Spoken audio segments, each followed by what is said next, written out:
والذين إذا فعلوا فاحشة أو ظلموا أنفسهم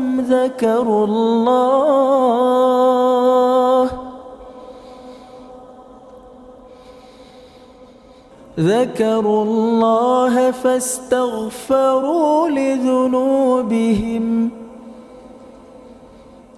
ومن يغفر الذنوب إلا الله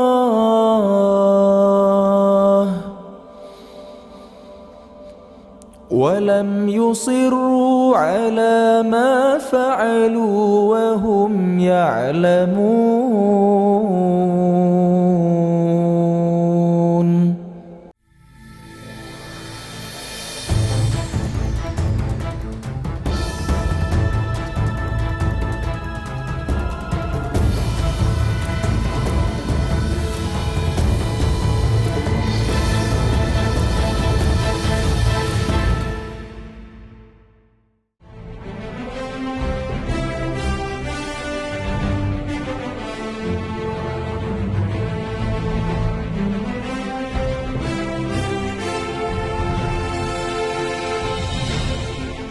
Assalamualaikum warahmatullahi wabarakatuh. Pagi ini Khazanah kembali menyajikan kepada Anda embun-embun ilmu yang terpendam dalam luasnya Khazanah Islam. Pemirsa Khazanah, dalam hadis yang diriwayatkan Imam Bukhari disebutkan bahwa jalan menuju surga diliputi oleh berbagai macam hal yang tidak menyenangkan, sedang jalan menuju neraka diliputi perkara-perkara yang menyenangkan. Akan tetapi, bila kita mengamati perintah-perintah dan anjuran-anjuran dalam agama, kita dapati bahwa Allah Subhanahu wa Ta'ala mempersempit jalan menuju neraka dan memperlebar jalan menuju surga. Lebih jauh bila diamati dengan seksama akan tampak jelas bahwa Allah Subhanahu wa Ta'ala seolah-olah menutup jalan menuju neraka dan memberi kemudahan yang sangat kepada manusia untuk memasuki surganya. Perhatikanlah bagaimana Allah Subhanahu wa Ta'ala memperhitungkan pahala amal.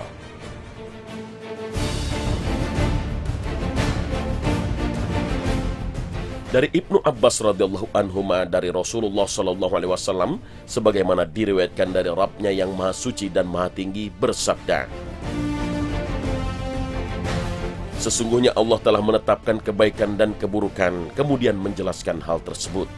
Siapa yang ingin melaksanakan kebaikan kemudian dia tidak mengamalkannya, maka dicatat di sisinya sebagai satu kebaikan penuh. Dan jika dia berniat melakukannya dan kemudian melaksanakannya, maka Allah akan mencatatnya sebagai 10 kebaikan hingga 700 kali lipat, bahkan hingga kelipatan yang banyak. Dan jika dia berniat melaksanakan keburukan, kemudian dia tidak melaksanakannya, maka baginya 1 kebaikan penuh. Sedangkan jika dia berniat kemudian dia melaksanakannya, Allah mencatatnya sebagai 1 keburukan. Hadits riwayat Bukhari dan Muslim. Berdasarkan hadis ini bagi seorang muslim, maka berlaku perhitungan amal. Jika berniat melakukan amal kebaikan namun tidak jadi melakukannya, maka akan mendapat 1 poin amal kebaikan.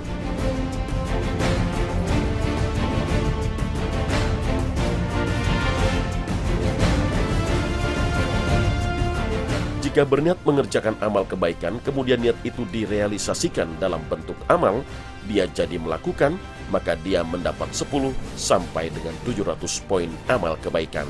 Artinya, di sini berlaku pahala minimum dan maksimum, minimal 10 dan maksimal 700. Misalnya jika bersedekah 1 juta rupiah, minimal kita dinilai oleh Allah seolah-olah bersedekah 10 juta rupiah.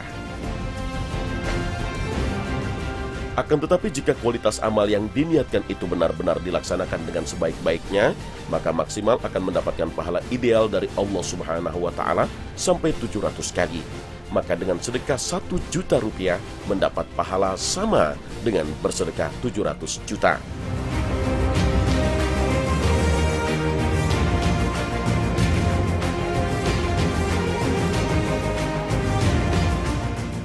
Ada juga pahala maksimal. yakni pahala yang tak terhingga nilainya. Di antara amal soleh yang pahalanya tak terhingga adalah ibadah puasa. Tak ada yang tahu nilai kebaikan dan pahala puasa kecuali Allah Subhanahu wa Ta'ala. Dari sinilah kejutan-kejutan di akhirat akan terjadi. Inilah kemurahan Allah Subhanahu wa Ta'ala kepada hambanya. Setiap amal ibadah anak Adam pahalanya untuk dia kecuali puasa. Maka sesungguhnya puasa itu untukku dan aku yang akan membalasnya. Ulama berbeda pendapat tentang makna hadis ini dan aku yang membalasnya. Di antara pendapat yang ada adalah bermakna Allah memberikan langsung pahala puasa, namun di atas rata-rata pahala amal ibadah lainnya. Dari perhitungan amal ini kita bisa merasakan seolah-olah Allah Subhanahu wa Ta'ala hanya menginginkan hambanya masuk surga. Sebaliknya, seakan-akan Allah Subhanahu wa Ta'ala mempersempit jalan menuju neraka. Lihatlah bagaimana Allah Subhanahu wa Ta'ala memperhitungkan dosa.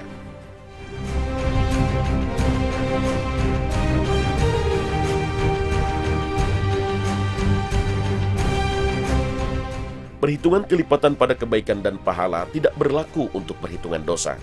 Allah Subhanahu wa Ta'ala telah menekan dan meminimalisir dosa seorang muslim.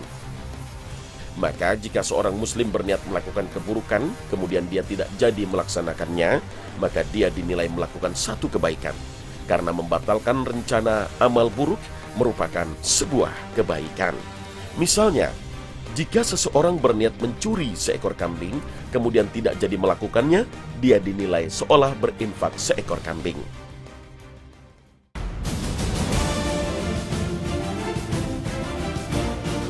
Akan tetapi, jika seorang muslim berniat melakukan keburukan, kemudian dia melaksanakan niatnya, Allah menilainya melakukan satu keburukan. Tak ada ganjaran kelipatan dalam amal buruk seorang muslim. Rumus perhitungan pahala ini berlaku bagi orang-orang muslim berdasarkan keterangan Nabi SAW.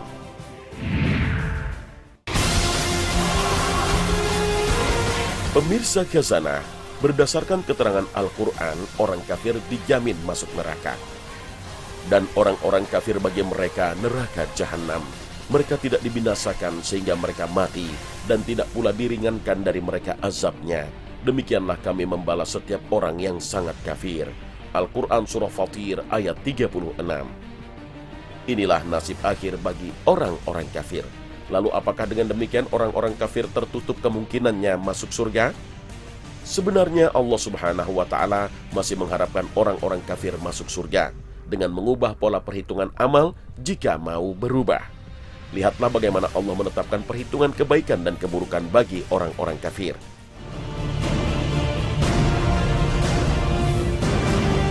Jika seorang kafir berniat melakukan kebaikan tapi tidak jadi melakukannya, maka dia tidak mendapat penilaian apapun dari Allah Subhanahu wa Ta'ala.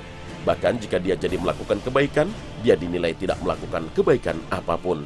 Meskipun kebaikan yang dilakukannya sangat banyak. Jadi sekalipun orang kafir melakukan 1000 kebaikan, dia tidak akan mendapatkan pahala sepeser pun. Namun begitu bukan berarti amal soleh orang kafir tidak dicatat Allah Subhanahu wa Ta'ala. Amal saleh orang kafir tetap akan dicatat, tetapi dia tidak mendapatkan poin pahala.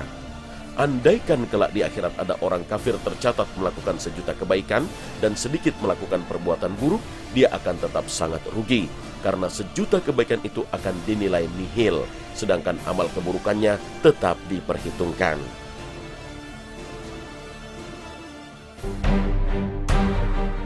Allah berfirman, orang-orang kafir itu semua amal mereka sia-sia.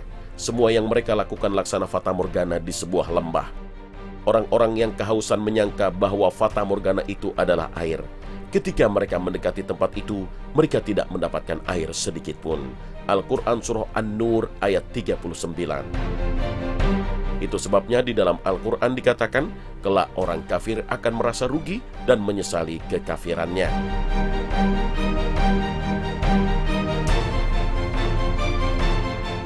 Mereka itu orang kafir, amalannya menjadi sia-sia di dunia dan di akhirat.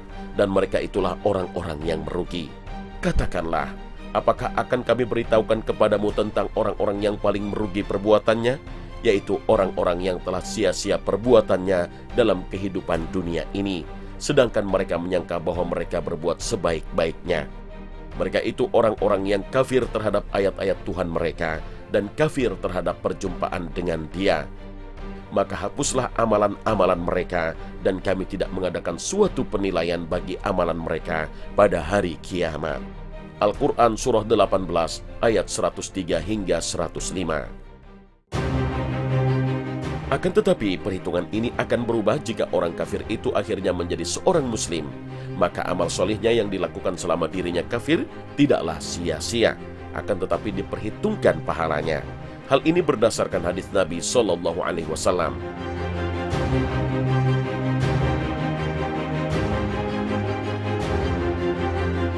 Dari Hakim bin Hizam, beliau berkata kepada Nabi Shallallahu Alaihi Wasallam, "Bagaimanakah pendapatmu tentang amal perbuatan yang aku lakukan di masa jahiliyah, seperti menyambung kekeluargaan, memerdekakan budak, bersedekah? Apakah aku mendapatkan pahala di dalamnya?" Nabi SAW bersabda, "Kamu telah masuk Islam di atas apa-apa yang telah lampau kamu lakukan dari kebaikan-kebaikan." Maka jika selama dia kafir telah memiliki 1.000.000 kebaikan, dia akan mendapat kelipatan 10. Karena setiap kebaikan bagi seorang muslim akan dilipat gandakan pahalanya menjadi 10. Nilai itu akan semakin besar jika mendapat angka kelipatan 700 kali.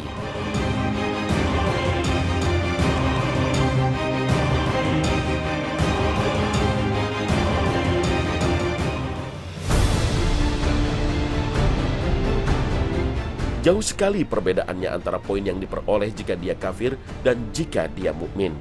Itulah sebabnya dikatakan dalam Al-Quran, "Sungguh beruntung orang-orang yang beriman." Al-Quran Surah Al-Mu'minun ayat 1. Lihatlah bagaimana Allah Subhanahu wa Ta'ala menggunakan standar logika adilnya manusia. Karena jika diukur adilnya manusia, maka seorang mukmin yang memiliki 1.000 kebaikan dan 1.000 keburukan, maka hasilnya 0.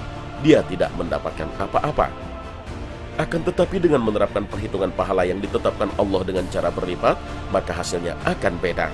Karena dengan menghitung kelipatan, seorang mukmin yang antara kebaikan dan keburukannya seimbang menjadi jauh lebih banyak pahala kebaikannya. Maka seorang muslim yang bukan tergolong mukmin yang saleh, sekedar orang muslim yang minimalis, karena Allah bermurah hati melipat gandakan perhitungan amal soleh untuk orang muslim 10-700, maka bisa saja dia menjadi orang yang beruntung di akhirat nanti. Inilah rahmat dan kasih sayang Allah pada orang mukmin.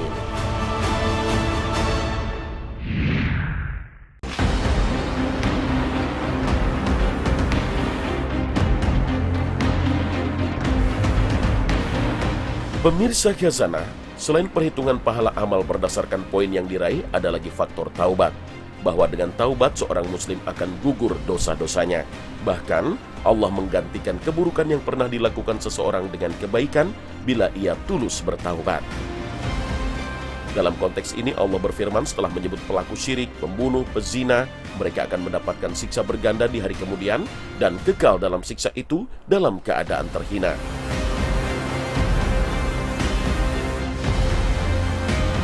Kecuali orang-orang yang bertaubat, beriman dan mengerjakan amal soleh, maka kejahatan mereka diganti Allah dengan kebajikan. Al-Quran Surah Al-Furqan ayat 68 hingga 70. Mengapa kejahatan malah diganti oleh Allah dengan kebaikan?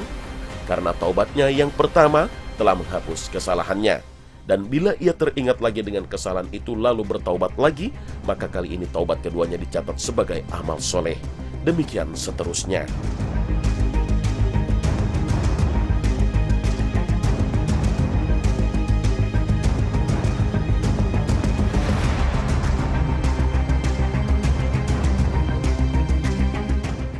وتوبوا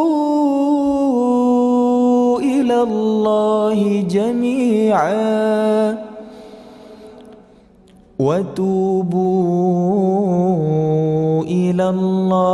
جميعا أيها المؤمنون لعلكم تفلحون.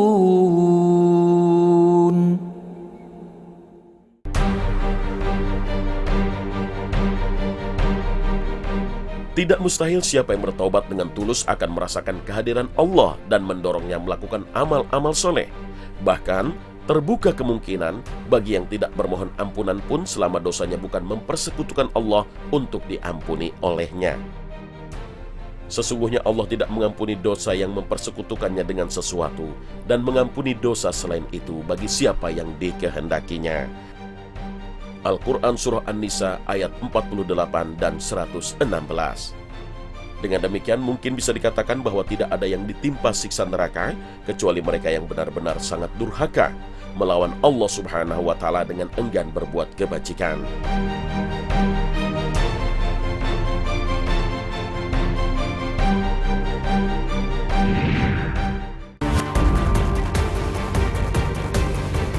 Pemirsa Khazanah, dengan perhitungan pahala yang menggiurkan dari Allah Subhanahu wa Ta'ala, hal ini memunculkan tanya, bolehkah kita sebagai seorang mukmin beribadah kepada Allah dengan tendensi agar mendapatkan pahala?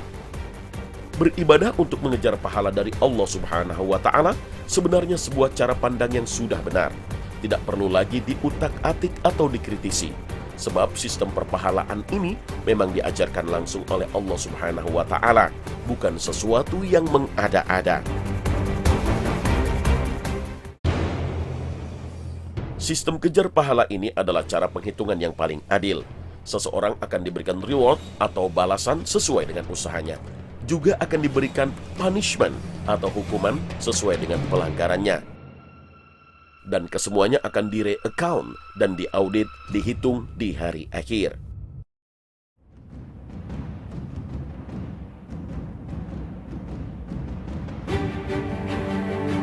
Bahkan Allah Subhanahu wa Ta'ala membuat perumpamaan pahala itu seperti bulir-bulir gandum yang berkembang banyak, padahal asalnya hanya satu bulir saja. Perumpamaan orang yang menafkahkan hartanya di jalan Allah adalah serupa dengan sebutir benih yang menumbuhkan 7 bulir. Pada tiap-tiap bulir 100 biji. Allah melipat gandakan bagi siapa yang Dia kehendaki. Dan Allah Maha Luas lagi Maha Mengetahui.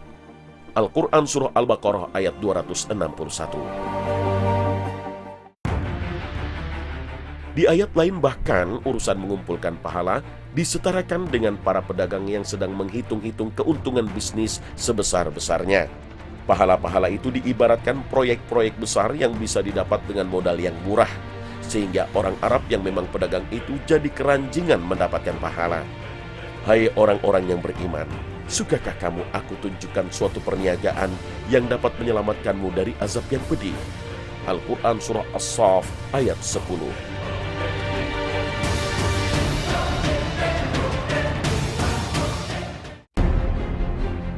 Kamu beriman kepada Allah dan Rasul-Nya dan berjihad di jalan Allah dengan harta dan jiwamu.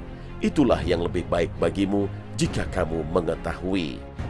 Sedangkan keuntungan besar yang ditawarkan adalah idaman semua manusia. Niscaya Allah akan mengampuni dosa-dosamu dan memasukkanmu ke dalam jannah yang mengalir di bawahnya sungai-sungai dan ke tempat tinggal yang baik di dalam jannah Aden.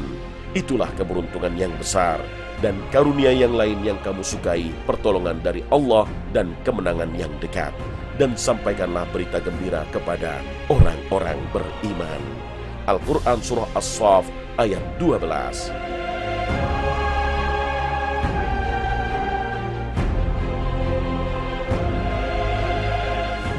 Banyak orang yang tidak menganjurkan untuk menghitung-hitung pahala. Padahal justru kita seharusnya memang sejak sekarang harus menghitung-hitungnya. Sebab di akhirat nanti, memang semua amal baik dan buruk kita akan dihitung dengan sistem penghitungan yang teramat sangat teliti. Karena itulah hari kiamat disebut juga dengan Yaumul Hisab, yang berarti hari penghitungan. Saat itu semua amal baik dan buruk kita akan dihisab, dihitung. Dari Syaddan bin Aus radhiyallahu an berkata bahwa Rasulullah SAW bersabda, orang yang cerdas itu adalah yang menghitung dirinya di dunia sebelum dihitung di hari kiamat, dan yang bekerja untuk masa sesudah kematiannya. Dan orang yang lemah itu adalah yang mengikuti hawa nafsunya, tapi berharap kepada Allah. Hadits riwayat Tirmizi.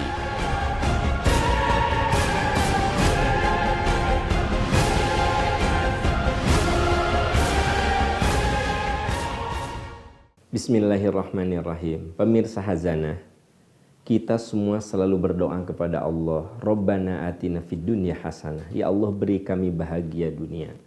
Wa fil akhirati hasanah, dan beri kami bahagia di akhirat.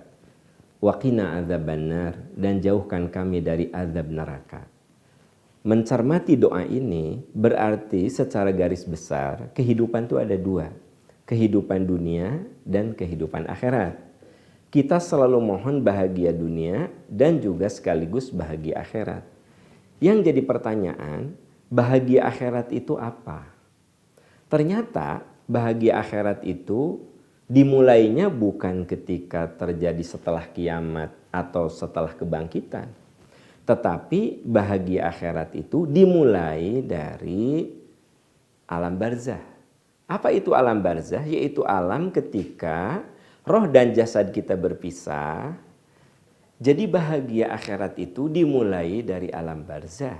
Orang itu merasakan ketenangan, dia tidur lelap, kata malaikat, tidur kamu yang tenang. Inilah kebahagiaan di alam akhirat, dimulai dari alam barzah, yaitu alam kubur. Nanti tahapan berikutnya adalah ketika terjadi kebangkitan. Ketika terjadi kebangkitan, Allah Subhanahu wa ta'ala berfirman, yaghfir lakum dzunubakum. Allah ampuni kesalahan-kesalahannya, wa yudkhilkum jannatin tajri min tahtihal anhar, dan Allah masukkan ke dalam surga. Jadi pemirsa, kita tidak mungkin masuk surga kecuali diampuni dosa. Ini yang dijelaskan dalam surat As-Saff ayat 12. Ketika dosa-dosa kita terampuni, maka kita akan diberi surga. Amal sebanyak apapun sebenarnya tidak cukup untuk memasukkan seseorang ke dalam surga. Yang memasukkan seseorang ke dalam surga itu adalah rahmat dan ampunan Allah. Jadi kalau kita banyak beramal, sebenarnya untuk meraih ampunan Allah.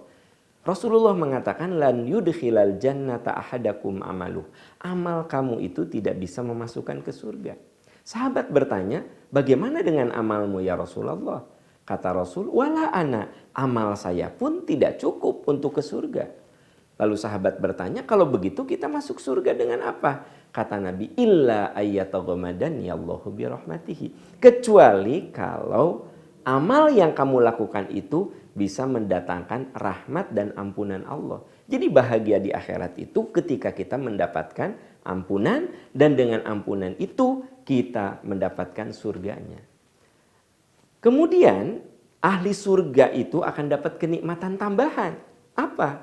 Dia bisa bertemu dengan orang-orang yang dia sayangi. Kita selama di dunia tentu saja menyayangi orang tua kita, pasangan hidup kita, anak-anak kita, sahabat kita. Kalau kita sama-sama soleh, Allah akan mempertemukan kita lagi dengan mereka. Jannatu adni yadkhulunaha wa man salaha min abaihim wa azwajihim wa dzurriyyatihim. Allah berfirman, ketika mereka masuk ke dalam surga, beserta orang-orang soleh dari nenek moyang mereka, pasangan hidup mereka, anak cucu mereka. Wal malaikatu yadkhuluna alaihim min kulli bab. Kemudian malaikat datang menyambut mereka dari semua pintu sambil mengucapkan salam sejahtera. Selamat, Anda memasuki surga karena Anda bersabar. Bahagia akhirat adalah kita mendapatkan ketenangan di alam barzah, kita mendapatkan ampunan saat hari kebangkitan, kita mendapatkan surga Allah, dan kita dipertemukan dengan orang-orang yang kita sayangi ketika di dunia. Dan terakhir, bahagia akhirat itu radhiyallahu anhum wa radu'an. Allah ridho kepada mereka dan mereka pun ridho. Inilah puncak dari kenikmatan akhirat, yaitu bertemu dengan Allah Subhanahu wa ta'ala. Di bulan yang penuh keberkahan ini, mari kita asah jiwa kita, asah pikiran kita, asah jasad kita, agar kita bisa meraih kebahagiaan akhirat. Karena kebahagiaan akhirat itulah kebahagiaan yang sesungguhnya, kebahagiaan abadi, kholidina fiha abada, kekal untuk selama-lamanya.